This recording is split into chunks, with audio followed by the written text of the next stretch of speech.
Hello and welcome to our first Smithills Wellbeing presentation, and a special welcome to our parents and carers.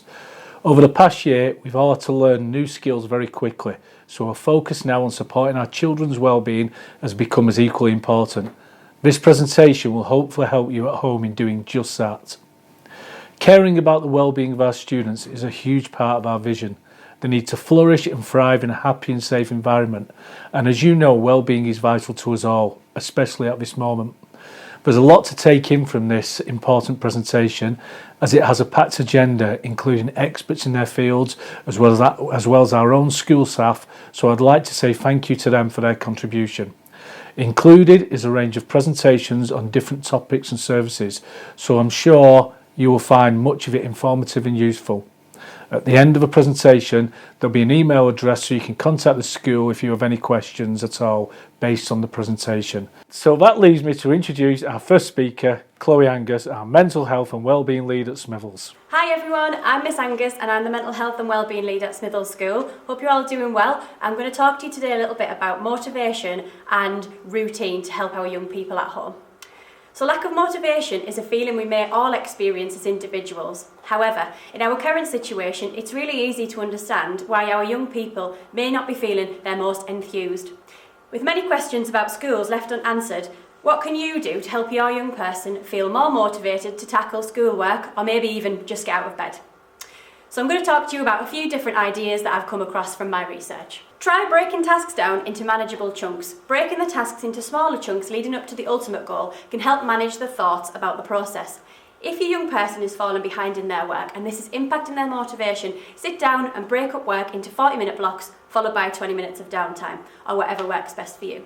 They may not be able to catch up on all their missed work, so chat about which pieces they feel may benefit their learning the most, or ask them to reach out to their teacher. Try writing down each positive thing you might experience throughout the day. Many people feel that writing down one positive thing can be handy when aiming to stay hopeful when struggling, serving as a reminder of happy moments. This can be motivating in itself, so maybe try putting the positive thoughts on the fridge for everyone to see. Give young people credit for the small things. Us teachers love to use loads of positive reinforcement in the classroom, so take any opportunity to praise your young people and encourage them to praise themselves too. Tell them not to focus on the things they haven't done, but look at all the good things they have done.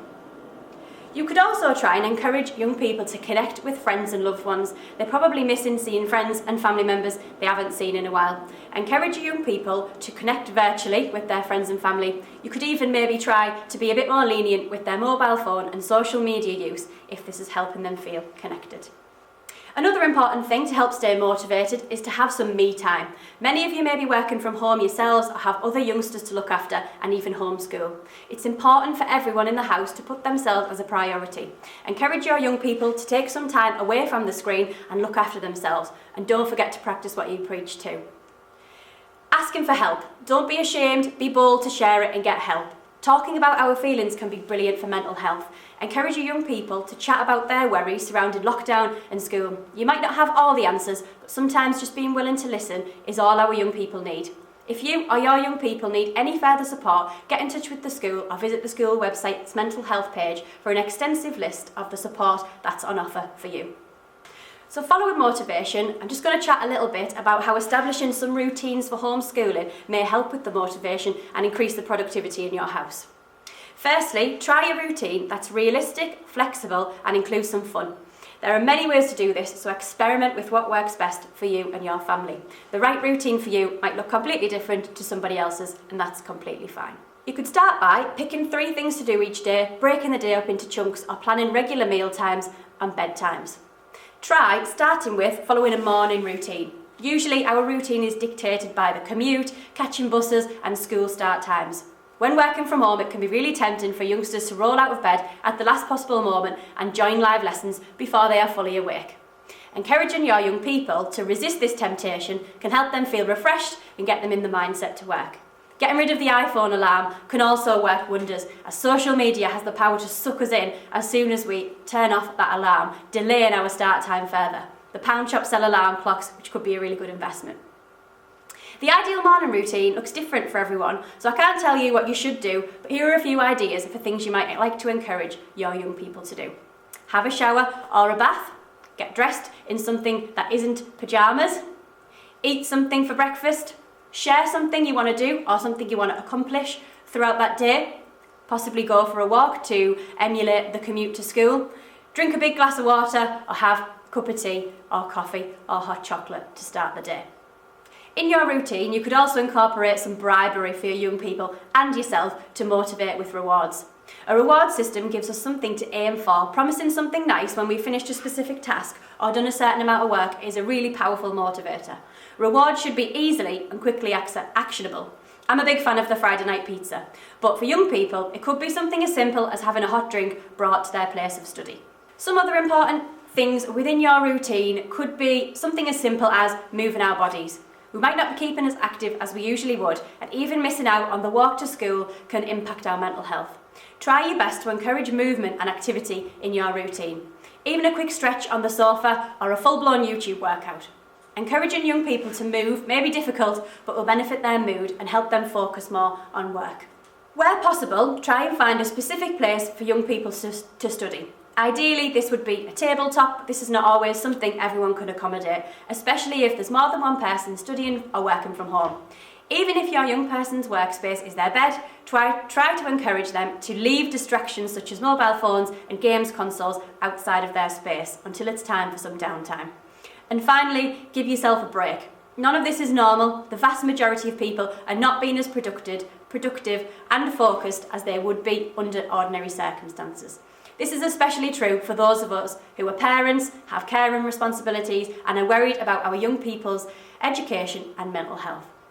A pandemic and homeschooling is not about how much our young people can get done whilst they're away from the classroom. You're all doing a really great job. Thank you. Hi, my name is Lisa Clemmett and I'm a public health nurse working for the 0 to 19 Children's Integrated Health and Wellbeing Service. Our team is based at Halliwell Yukon Centre, Bolton. Due to the pandemic, we have taken advice from the government, NHS England and Bolton NHS Foundation Trust, which means we are temporarily providing a reduced service.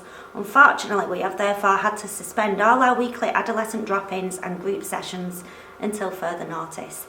If you have any questions or concerns in regards to your child's health and well-being, whether that be physical health or emotional health, do not hesitate to contact the team between the hours of 8 AM and 4 PM Monday to Friday. Depending on their age and level of understanding, young people may be able to give their own consent to talk with a health professional.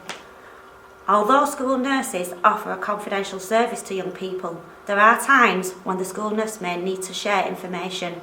This may happen if we suspect a young person is being abused or in danger, either now or in the past, and we will have to share this information with the police or social care. We will always discuss this with the young person first. As part of our service, we offer a service for young people aged 11 to 19 years called Chat Health. This is a confidential service where young people can text our school health team if they need any advice or support on any of the following: emotional health and well-being, self-harm, bullying, healthy eating, sex, contraception, smoking, alcohol and drugs. So text 07507 331 753 and you will receive a reply from a health professional within 24 hours. We also offer a chat health service for parents and carers. This again is a confidential service that offers support and advice around the following: parental mental health, safe sleeping, child development, infant feeding, breastfeeding and minor accidents and illnesses. And the contact number for this service is 07507 331 571. Another part of our service is the Parallel and 360 service. The Parallel offers an adolescent health service for young people living in Bolton up to the age of 19. The Parallel is easily accessible and this is based in Bolton Town Centre. Young people can self-refer by accessing one of their drop-in sessions or they can be referred by another agency. The Parallel offers advice and support around emotional health, physical health, sexual health, contraception and social well-being. This service is open till 6 PM in the evenings as well as Saturdays and Sundays. The Parallel has lots of advice and resources on their website and I will include all this information in the 0 to 19 School Health PowerPoint which will be accessible on the school website. 360 is a service that offers support and specialist interventions to young people who are misusing substances. The current situation with coronavirus is not something anyone has ever had to deal with before, and it can impact massively on our emotional health. We are all having to learn new ways to cope in lockdown with how we feel and how to deal with our worries and concerns. The school nursing teams are here to help with any worries or concerns you may have, and we will try our best to support you the best way we can. Lots of people are feeling more anxious than usual during these uncertain times, and this is a perfectly normal response. It is important to share your worries and concerns with either your friends or a trusted adult, but do not bottle them up. As part of our nursing role, we are also able to provide help and advice to young people and children to make positive health choices. We can offer young people an opportunity to discuss their health issues confidentially at school-based drop-in or community-based appointments. We can help to develop care plans to support pupils with medical needs, including allergies and asthma. We deliver classroom-based education around health. We deliver immunisation programmes in schools and in the community. We also work alongside other professionals such as health visitors, speech and language therapists, dietitians, CAMs, paediatricians. We work with the constipation nurse and the anoretic team, and we're able to make referrals to all of these different professionals. And we also work with other agencies to safeguard and protect young people. We're also able to signpost parents to an online resource that you can access free of charge and work through the different modules at your own pace. And these modules include teenagers' brain development, risk-taking, teenagers and sleep, and understanding your teenager's brain. I will include this as well on the PowerPoint, which will be on the website. There are lots of agencies and websites that offer support during the pandemic, and all the contact details will be added to the PowerPoint. If you have any further questions or concerns, please do not hesitate to contact our team on 01204 463 780. So hello, my name is Heather Hook. I am an integration and participation worker for Kooth. What that actually means is it's my role to go out to all organisations that work with young people, whether that be schools, GPs, any organisation really that works with young people, just to raise that awareness, to let you know how young people can access it, also how we manage risk online as well, because what Kooth is, it is a free, anonymous, online counselling and emotional wellbeing support service as well. There are a few different aspects of Kooth that young people can access, one of the main ones being counselling support. So what I'm going to do now is I am going to share my screen and I'm going to go through some specific information about Kooth. So Kooth is a service of the company ZenZone, and it was founded in 2001 to help break down the stigma attached to mental health services. Some young people, as we know, do not like face-to-face intervention, so that is where Kooth can come in. We know that Kooth isn't for everybody, but for those young people that do struggle to articulate their feelings face-to-face, it can be a really good, useful platform for therapeutic support. So we work across many authorities, and I can tell you to date that 90% of young people in England can now access Kooth. We are usually funded by CCG funding, that's your clinical commissioning groups, and in some areas that can be local authority. We are a flagship service, there are other digital services out there, but we work best as a fully integrated service and can provide gateways to other services, including face-to-face counselling as well. Now, if a young person is coming through a live messaging chat with a counsellor on Kooth, it isn't just about what we can offer during that chat. We can also signpost them to specific agencies within their local area. We are particularly good for attracting those hard to reach young people, such as young people under the radar, like your males. We know that males particularly struggle to talk, and your LGBTQ+ community as well. Now, last year, from January to December, we actually supported 130,000 young people, and I can say that I would imagine by the end of this year that it will be an unprecedented number.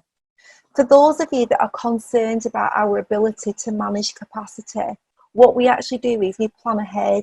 So when we know that we have more contract areas going live, then what we do is we recruit. And quite recently, due to this crisis, we've actually recruited another 25 mental health practitioners on Kooth. So young people can sign themselves up. There is no referral necessary, so there's no paperwork. And young people can access a live messaging chat up to 1 hour every week with a counsellor.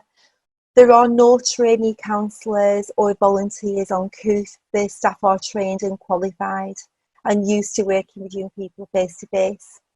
So I've already mentioned the chat facility, but there are a range of therapeutic tools and activities on Kooth. We are available for support every day of the year, and the chat facility, that is available weekdays from 12 noon until 10 p.m. at night, and during the weekends in the evening 6 until 10 p.m. But young people can log on to Kooth every day and look at the other activities on there to get some additional support. So this is what Kooth looks like. It is free, safe and anonymous, and as long as young people can log on to the internet, they can gain access to Kooth.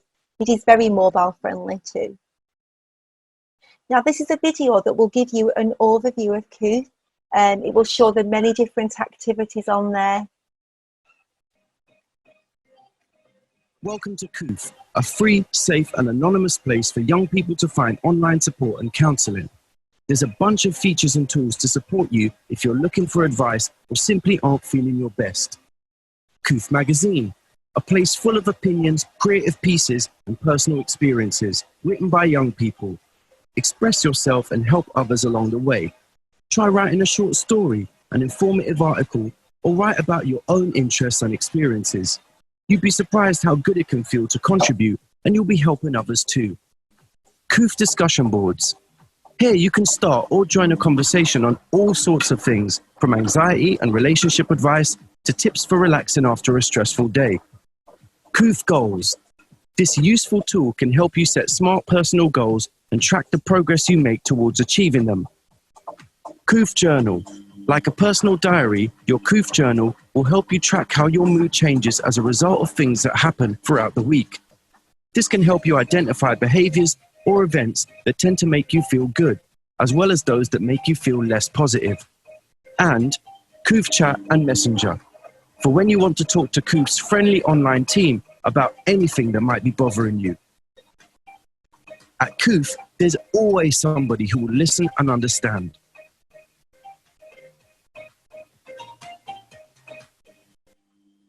So as you can see, that's quite self-explanatory. But what we say to young people when we go out and deliver our presentations is we say, you might be fine right now, you might not have any issues, but it is best to make an account, to navigate it, to see how to use it, so that once they do need the support, that they can access that.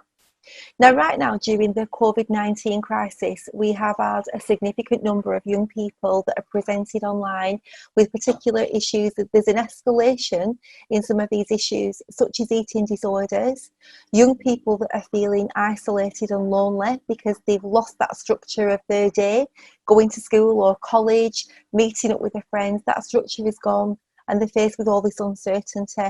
So they're really struggling. So that there is a lot of young people presented with issues around these areas. There's also some issues around young people that are sharing explicit photographs as well. So that is something, and being mindful of this, and that young people that are presented in chats, we try to inform them that, you know, what will happen with those images, you know, and not to share any images online. I do work online for Kooth as well, so I have had some personal experience of this. So this is an example of some of the most common reasons of why young people may make an account on Kooth, and I'm sure you can see there are no surprises. But it's literally anything. If it's something affecting their emotional well-being, whether that is something what we consider low level or it's risk, then they can come and they can talk about that. The great thing about Kooth is, it is because of this anonymity and facelessness that young people feel like they can come and tell us things for the first time. Now, some of you may be aware that once developing a relationship face-to-face with young people, when you've got face-to-face therapeutic interventions, it can actually take weeks or a month to build that relationship in order for that young person then to get to a place where they can feel that they can share what's really going on. What we find on Kooth, because of the disinhibition effect, that they will sort of trust us earlier on in that relationship. So it's a lot quicker to ensuring that we know what's going on for that young person and getting that right support for them. So that's the hours again that we are available, and it is every day of the year. A young person can access a chat on Christmas Day if they need to. And this is what sign up actually looks like. So Kooth requires a young person to go to the website. They are clicking on the Join Kooth button. That will take them to this sign up page. And the only information that we require is, and the first two are drop down boxes, the area that they live.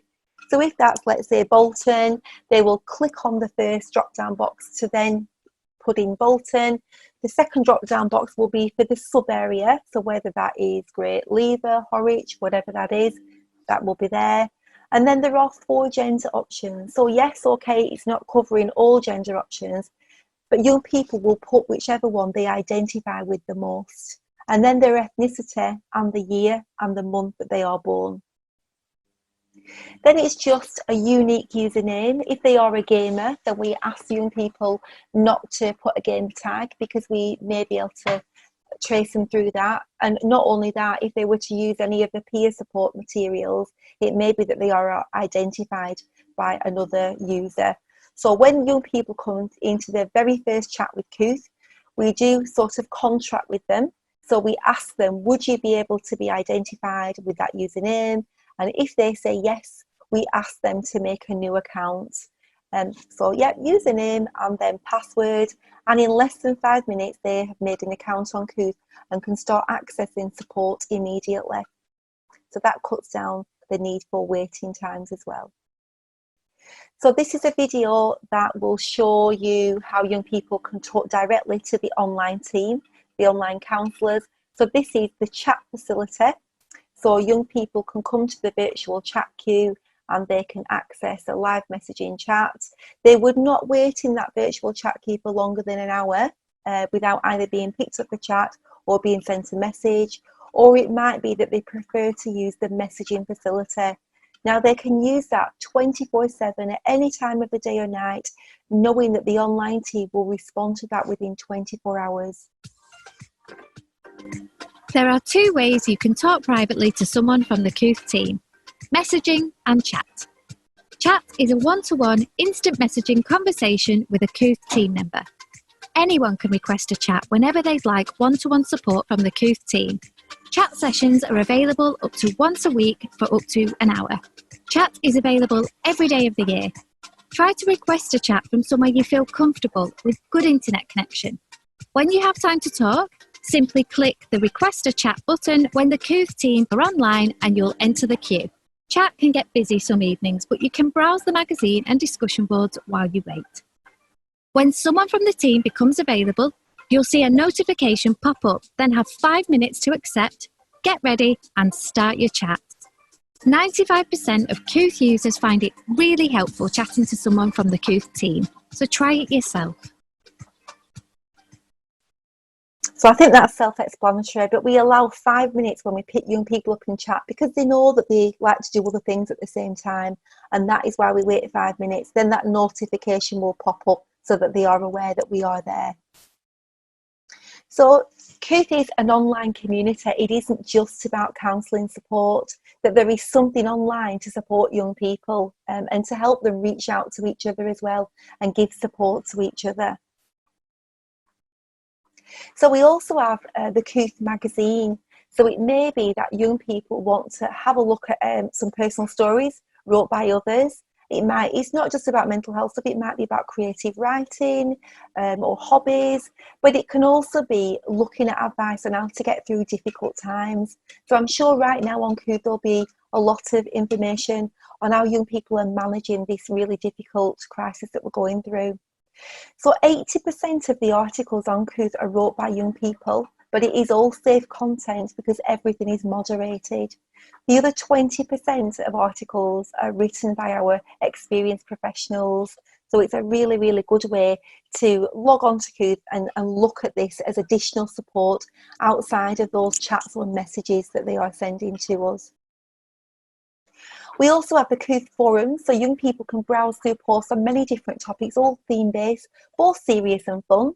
They can give or receive support from others in similar situations to themselves, and they can actually log on to Kooth on a Monday evening between 7:30 and 9, and they can take part in a live forum. So let's say that forum is on anxiety. So what will happen is our team will facilitate that. So they will start that chat, and then there will always be a few minutes delay before each comment is published on there, just to ensure that we moderate and keep it a safe, positive experience for all our Kooth users. So both the magazine and forum are there for young people just to support each other, regardless of the background. They can reach out and get some support, have some common thread with other young people out there. The counsellors on Kooth will use the same tools within their chat just as they would if it was working face-to-face, so whether that be the CBT approach. And this is what the chat actually looks like. So what will happen is at the beginning of every chat session on Kooth, this core YP assessment tool will be inboxed to that young person, very mobile friendly. We can see how they've been emotionally over that last week, and once they've completed this form, that will generate a score. So we will record that score in case notes as well, and then we can check and monitor as young people go along that score, whether it's fluctuating or not. But if a young person is brand new to Kooth and they're feeling like they're a bit nervous about starting off that chat, initiating that chat, we can do that for them to help them ease them into that chat. So it might be that we're looking at, you've got difficulties around sleep, tell me about that, how do you manage it? And it can just gently start things off, helping young people to feel safe. So we always set goals within any chat, and as you can see there's some examples. The bottom one there, to read the information on sleep routines, because it might very well be that a young person that's presenting with a sleep issue, that we're going to inbox them some information that is signed off by our clinical team, so it is safe information for that young person to look at. So to read that information and maybe implement some of the strategies. You can see there's a goal there to be happy as well. So we never have more than 3 goals on the go at any one time, but young people can also set their own goals, which we do moderate. At the end of every single chat session, this end of session feedback form will pop up. So young people have got a choice about this. If they don't want to fill this in, that's absolutely fine, but it can help us see whether they felt heard and understood, what they talked about was important to them, and whether that practitioner supporting them was a good fit for them. Again, this is some of the tools that the council will use within their chats. And then this is what the case note page looks like. So how it actually works in reality is there will be a chat queue manager monitoring all young people waiting in that virtual chat queue. So when the practitioner is saying that they are available to pick up a chat, that chat queue manager will give the username. So that practitioner will then spend as long as they need to on this case note page looking at all this information, and then it's a totally seamless approach. So it doesn't matter if that young person has never chatted to me before and then I pick them up in chats, but they've had quite a few chats on Kooth. I know exactly where they're up to because I've looked at all of this information and I know what's going on for that young person. And just to walk you through how we deal with a safeguarding chat is, if a young person is presenting with a safeguarding risk in that chat, we first of all will say to them, look, I'm concerned about you. Could you give me your personal information? Then I can ensure that, I help you, I can keep you safe, I can get some agencies involved, whatever that is. It may be the police. But that young person has got a choice about that. They do not need to give that information if they don't need to. The whole point of Kooth is about allowing that young person to set the pace, to be totally in charge of what is going on there. So they decide if we have that information. So what we will do once we have asked them who they are, if they've declined that, we will offer them a named key worker. so that it may be that we need to do a structured piece of work with that young person. So if we offer them a named counsellor, then what we are doing is placing them on a waiting list. So whereas it says status at the top, you'll put that onto waiting, so that young person might have to wait about 3 weeks or so to get a named counsellor. But in the meantime, they can still come to the drop-in sessions. When we are recording them case notes, we are recording them under the safeguarding banner, which means that when any practitioners moving forward are picking that young person up, they can first of all click on that and see any safeguarding chats that young person's ever had while they've been on Kooth as well. We will collaboratively do a safety plan with that young person within that chat if it's appropriate to do so, dependent on what they are presenting with. And we will ensure that that safety plan is inboxed to that young person, and that will also have a list of the information, the crisis information that's relevant to that young person and their situation. So this is an example of signposting young people to any relevant agencies in their local area. So I could be in a chat with a young person who's in a London borough, presenting with an LGBT issue, and I can inbox them information for their local LGBT group. So just to sum up, everything on Kooth is pre-moderated and confidential. There are no personal details or real names shared. The counsellors are trained and qualified and used to working with young people. So if anybody has got any questions to ask about this, then you can either drop me an email or I can set up, if there's quite a few of you, I can set up a question and answer session to do it virtually via Zoom or whatever platform, Microsoft Teams, whatever you feel is most appropriate for your organisation. I am happy to set up a Q&A session. But thank you very much. I hope that you get some information that is useful for the young people that you are working with. Hi, I'm Jacqui Duckham, one of the educational psychologists here in Bolton, and this presentation is on supporting your child with anxiety. Hopefully by the end of this presentation it will give you some idea about the strategies that you and your child can use to support their anxiety levels. These are the main areas that we're going to be looking at during this presentation. Understanding anxiety, how to recognise when anxiety is a problem, what you and your son or daughter can do to manage anxiety, and when and where to seek help. I'm actually just going to turn off the video now because it does cover up some of the slides on the next few pages, but the audio will still be heard. So what is anxiety? Having a certain degree of anxiety is normal. So for example, young people are expected to get a little bit anxious and worried about friendships, forthcoming exams, if they're not able to afford the latest digital device but the friends have got it, if there is a new experience that they've not done before. All of these situations can create anxiety, and these are very, very normal. And what it does when we do experience some anxiety, it raises our brain's inbuilt alarm system. So it tells the brain that something isn't quite right, and it actually makes us to become more alert. So if we're not sure what's going on, it might make us work harder, and it might make us, or a young person, if they've got an essay to finish and there's a deadline, it will make them finish that piece of work.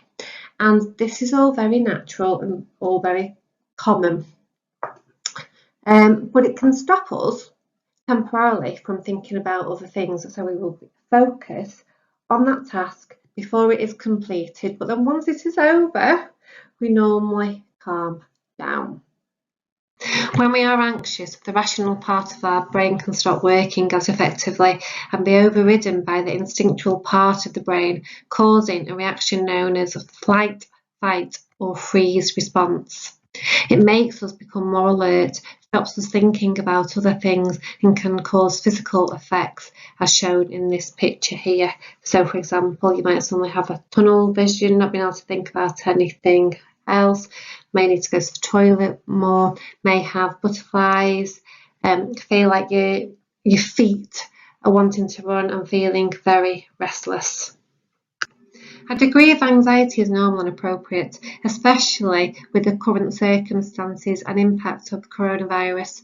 A helpful level would mean, for example, social distancing and hand washing to keep us safe.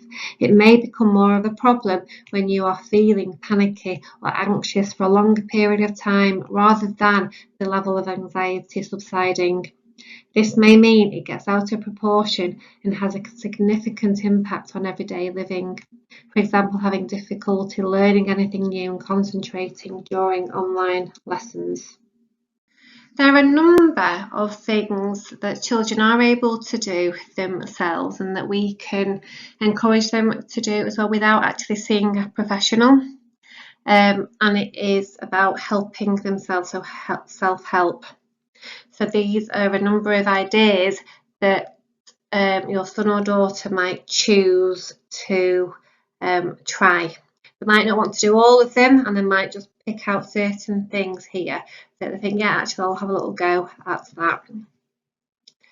So the first couple, it might be to draw a picture of the worry, or to write down the worry. Some children might decide that they want to then throw it away as if it's a visual representation that they're getting rid of that worry and it's gone in the bin. Another one is to tune into the present moment and to think what is good about the life. So rather than thinking about what if that happens, oh, that could possibly happen, and thinking about the future possibilities, which could possibly be quite negative, if they are able to tune into the present moment and to think about what is good in their life, who are the people that are caring for them, and thinking about their friendships and activities that they are still involved in. For example, if they like reading or watching films, thinking about what is good for them at this current time. Thinking about distraction activities, so if they are starting to worry about something, for your son or daughter to think about, well, what else could they do instead of thinking about that worry. So think about what they may enjoy. So for example, like painting nails, or your child going out for a walk, or a bike ride. Exercise is a really good one as well to your children to think about. So a walk, a run, online gym classes, and being able to do this sort of exercise, it helps us all to actually feel a bit happier, a bit more motivated, and we've got more energy, and we feel that we're more able to deal with situations. If there's someone in the house who, they feel close to and they could have a big cuddle with, or a big teddy bear, or maybe a weighted blanket, can also help some children. Listening to calm music, maybe having a shower or a bath with some oils and some relaxing music at the same time. Thinking about using deep breathing techniques, and we are going to be looking at that later on as well. Maybe phoning a friend that they've not seen for a little while, or somebody else within the family that they can talk to and just relax with, and maybe have a bit of a laugh with. Consideration of guided sleep meditation, which can really help some children. There's quite a few on YouTube if you go on to that app and just type in guided sleep meditation, and you can just put in the age, like children or teenagers, and you can have a look through those which help. Often it's encouraging the child to visualise some natural environment, being outside, and it might give a little bit of a story, and it's also trying to encourage them to do a bit of breathing as well, but it really does help to aid sleep as well. And then there are apps as well which are out there, such as Calm and Headspace, which do offer you those visualisations that you can listen to. One strategy to reduce levels of anxiety is to focus on your breathing. The inbuilt alarm system that I was talking about before is good to get the body ready to run or fight, but the effects such as dizziness can make us feel more anxious, and our breath can become shallow and fast. So taking slow, deep breaths can have a calming effect and reduce anxiety. One exercise that you could do with your son or daughter is hot chocolate breathing, and that it involves pretending you have a mug of hot chocolate in your hands, smelling it for 3 seconds, holding it for 1, and blowing it cool for 3 seconds, or having a real hot chocolate. Another one is back-to-back breathing, and that would involve sitting back-to-back with an adult or an older brother or sister, trying to keep your back long and noticing your partner's breathing. And it's about trying to match their pace with their breaths. So either breathing quite slowly or normally. So it's about concentrating on your breath and trying to just slow it down. But by actually concentrating on your breath and thinking about it, it often does slow down your breathing. And when you're breathing, if you're able to try and breathe through your nose and then breathe out through your mouth. And sometimes people will talk about breathing in maybe for 5 seconds and then breathing out for 8 seconds. So you're breathing out for longer. And another one is square breathing. So breathing in for 4 seconds, holding it, breathing out and holding it again, and actually thinking about a square. And this can help some people visualize their breathing in their minds as they're actually doing the activity. Another activity to reduce anxiety is tuning into the now. So you might want to do this when you go outside, just in the garden, or for a walk in the countryside, and it involves paying attention to the place that you are in right now. And it's about 5 things that you can see, 4 things that you can hear, 3 things that you can feel against your skin. So this may be the breeze outside, the ground beneath your feet, or the clothes against your skin. 2 things that you can smell, and 1 thing that you can taste.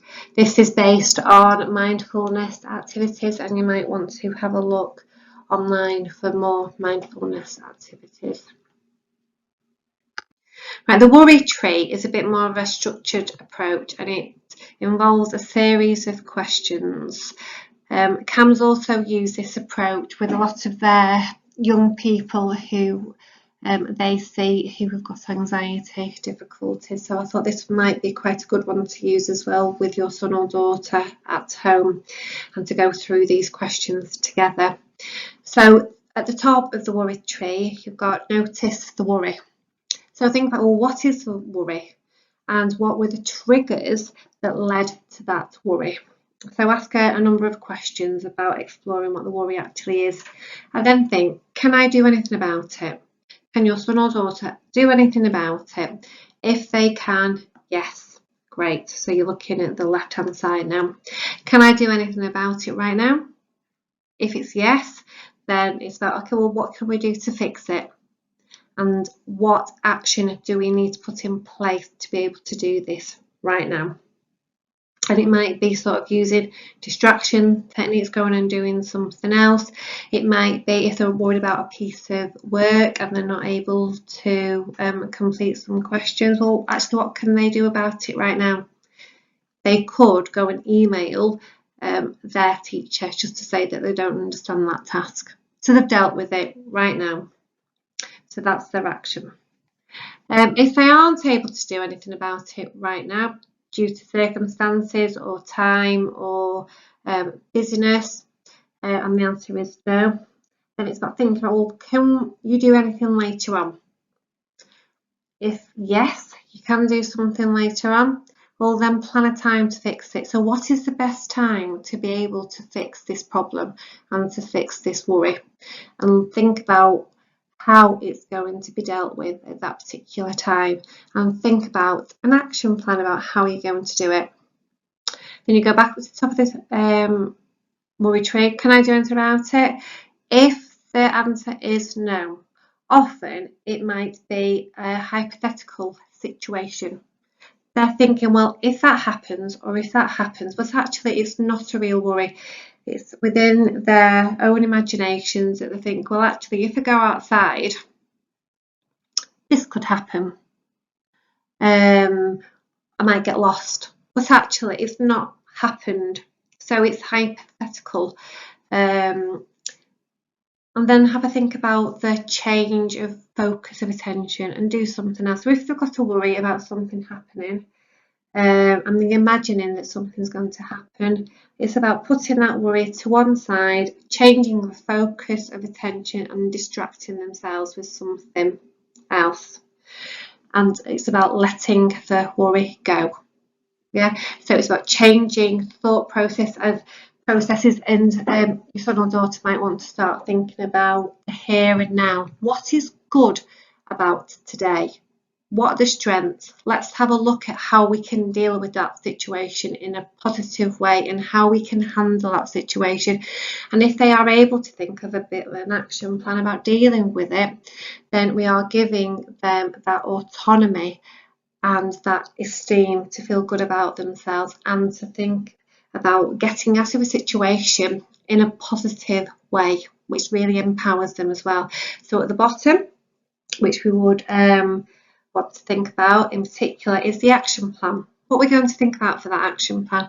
So what are they able to do? What is your child able to do it? When are they going to do it? Think of a time.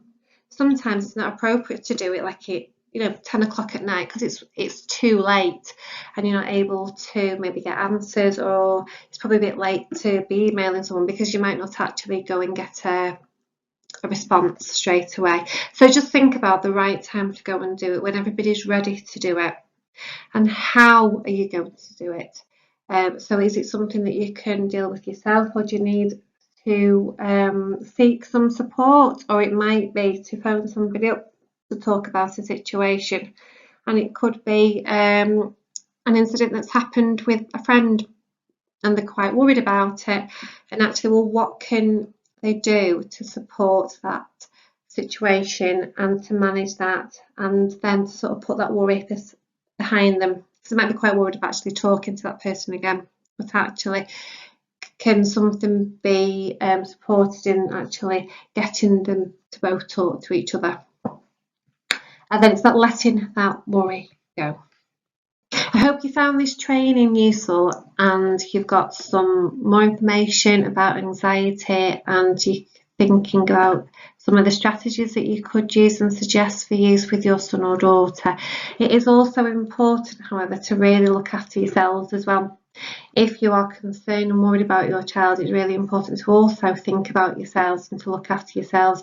So hopefully there'll be some strategies and activities that have been discussed on this training today that you think you could actually use yourselves, even if it's just to take a little bit of time out to go and have a bath with oils and just to do a few little breathing exercises, even if you're making the tea or a cup of tea, just to slow down your breathing, and that can really help anybody to manage their emotions and to support other people as well.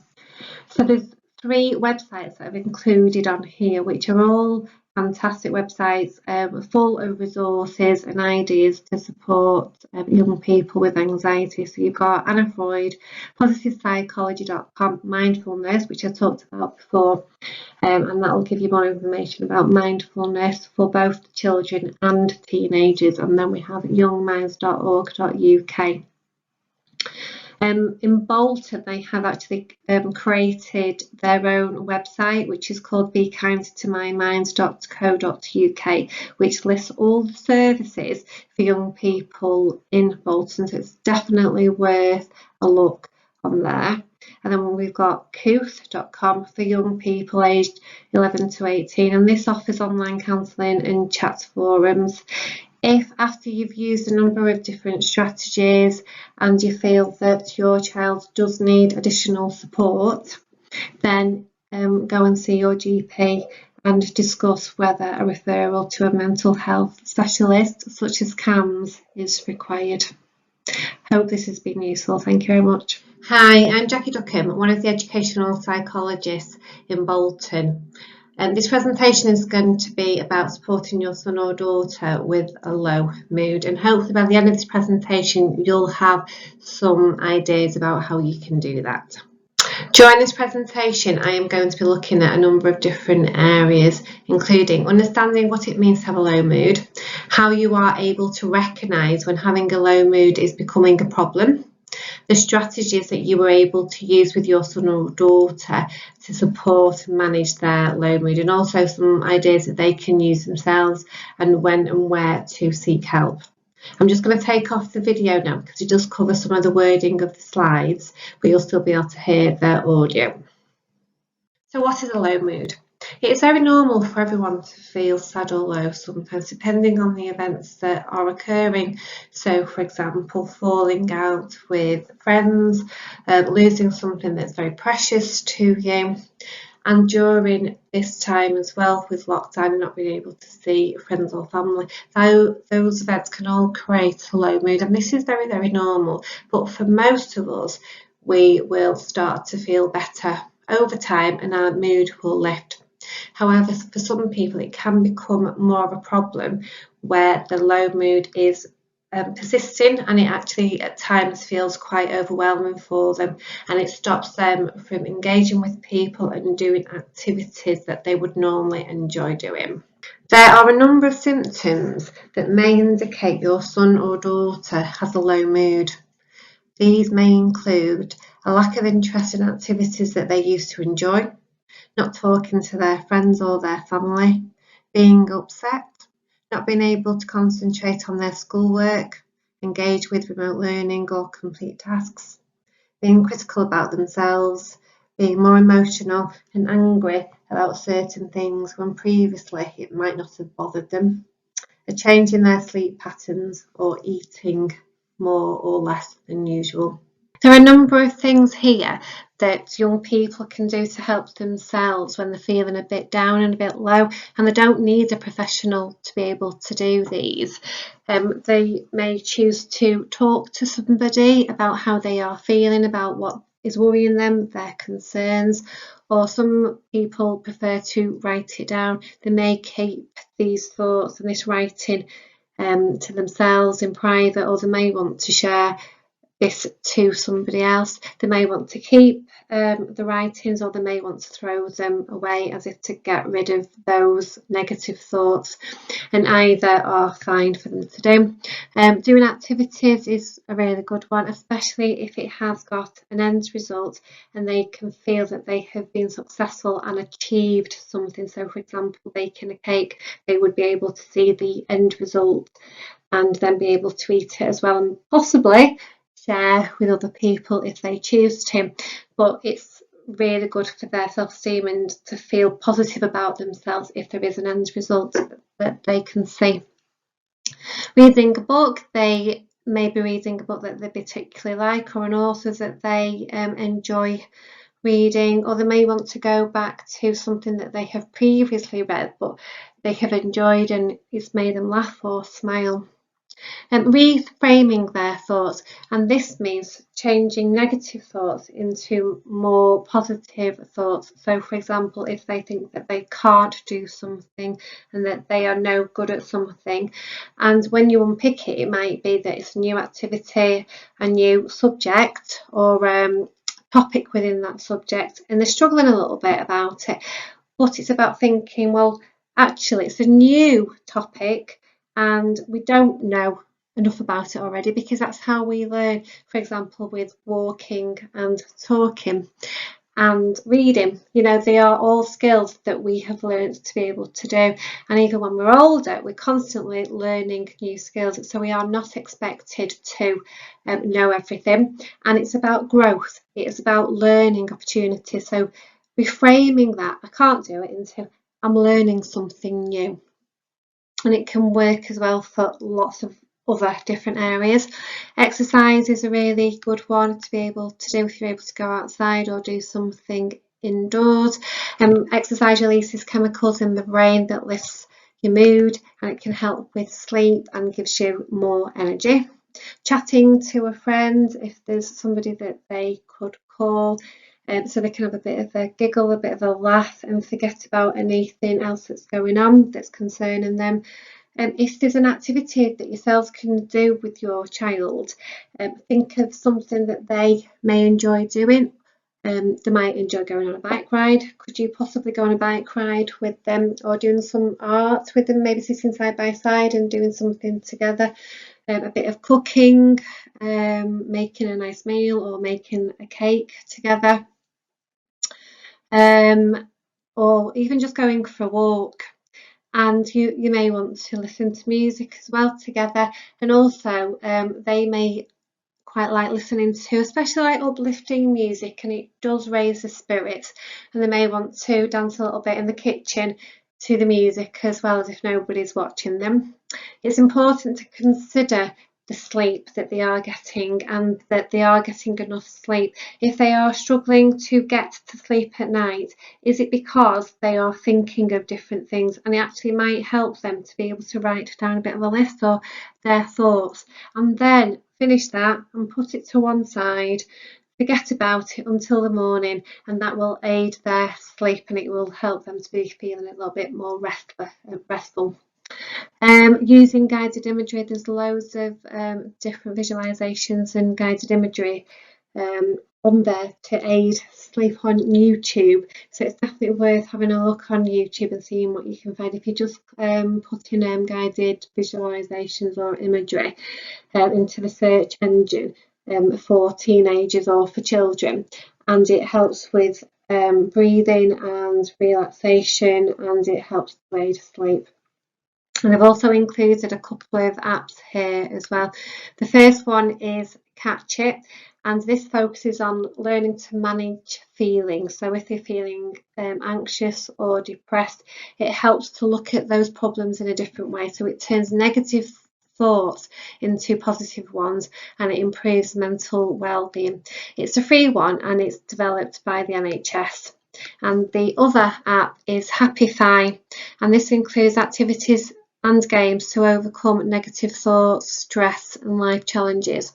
And research has actually found that 86% of people who have used this on a regular basis report feeling better about their lives after 2 months of using it. Some of the support and activities are free on there, but just to warn you that some of them do ask for a charge. It can be hard to encourage your child to start talking about what is bothering them, so I have included here some questions that will help to start that communication and encourage them to start talking about their day and about how they are feeling.